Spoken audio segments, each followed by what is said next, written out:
still wanted to do something small for you.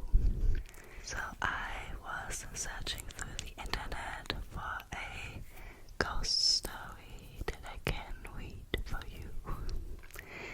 And I actually picked a story that is not that spooky because, it should be still relaxing and nice to listen to. So I picked a ghost story that is actually also maybe, a little bit funny or, cute, I guess. So that you can sleep at night for sure.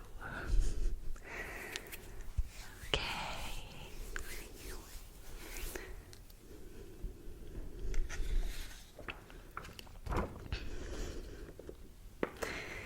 So sit back and relax, and just listen to the story.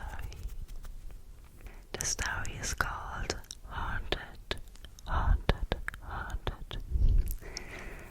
by Tobias, and it is a kid-friendly ghost story from Arkansas about a haunted house with some spooky ghosts that really like to dance and to cook and to bake.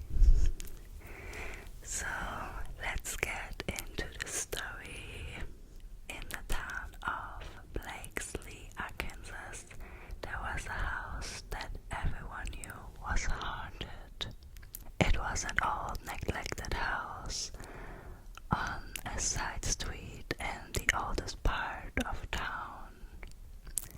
Sometimes the most wonderful smells issued from the house and filled the street with the heavenly odor of fresh baked bread.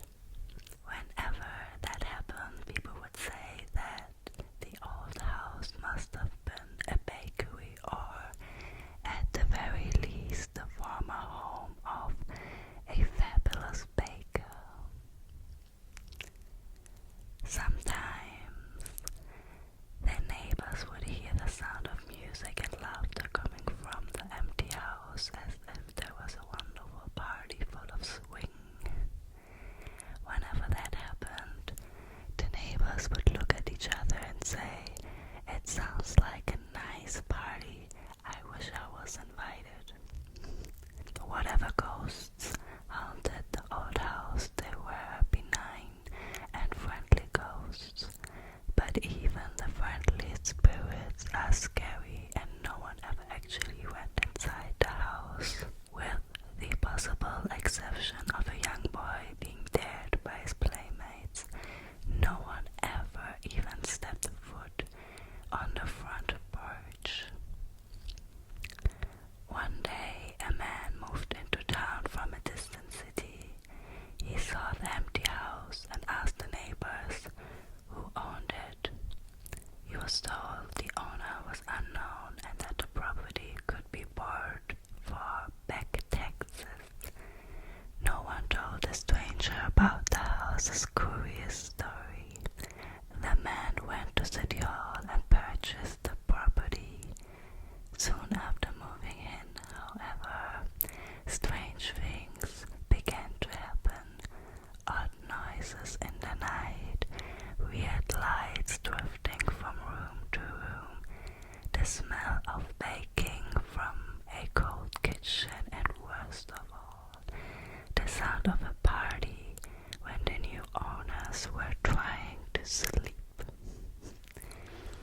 After a few days, the man's wife declared that she could no longer live in so haunted a place and moved out, taking the children with her.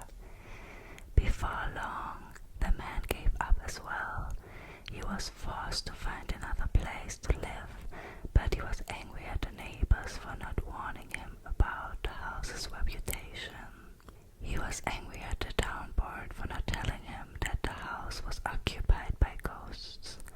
In fact, he was angry at everyone in town for treating him so badly. So he went to the mayor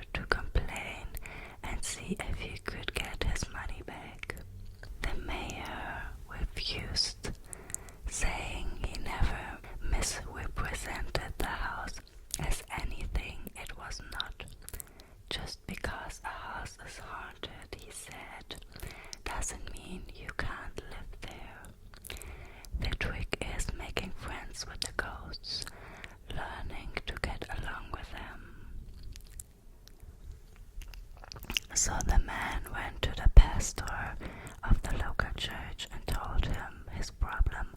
The pastor said, "You've been in town for a month and only now, when you're having a problem, do you come and see me? Well, sit down and tell me what's on your mind." So the man sat and told the pastor about the haunted house he'd bought. Now the pastor in the village was considered a wise man, set in his ways, conservative in his manner and beliefs. He wasn't open to new ideas, but reluctantly he agreed to visit the house and see exactly what the man was talking about. The pastor accompanied the man to the house. As they approached the block the house was on, the pastor smelled a delicious smell. "What's that wonderful smell?" he asked. "It's the ghosts baking bread," the man replied. When they got closer, the pastor stopped and listened. He turned to the man and inquired, "I hear music. Is someone having a party?" "It's the ghosts having a party," replied the man. They went inside and looked around the empty house. The pastor sat at the table while the man looked for something to serve his guest. He found an old bottle of whiskey and poured a glass for the pastor and one for himself. They toasted each other's health and drank.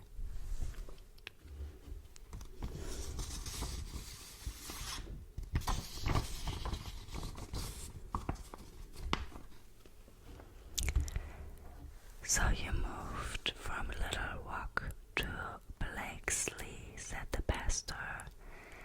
"My parents live in Little Rock. I know the town well." The man, it turned out, knew some of the pastor's relatives. They talked and joked about those things they had in common and felt a friendship growing.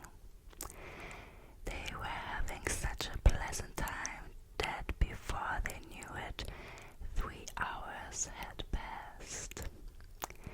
They were gone so long, the man's wife began to get nervous. "He went to the pastor's house hours ago," she said to herself. "Maybe the ghosts got him." So she picked herself up and went to the pastor's house and introduced herself to the pastor's wife. Together they pooled their misgivings about ghosts and their worries about their husbands and went to the haunted house together. They peeked into the windows and saw the 2 men sitting at the table drinking, laughing, and having a good time. The wives joined their husbands and found that they had much to talk about. The laughing and talking attracted the neighbors who stopped by and introduced themselves. Pretty soon the kitchen was filled with the smell of cooking. A neighbor brought his fiddle and another brought his guitar. And just like that, there was a party. The old house filled with real smells and real laughter. It was alive again. And that, of course, was what it wanted all along. From that day to this, the old house came alive again.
no murder stories or something from my end. Sorry for that if you expected that. But yeah, I thought that the story is really, really, really cute. And also maybe motivates you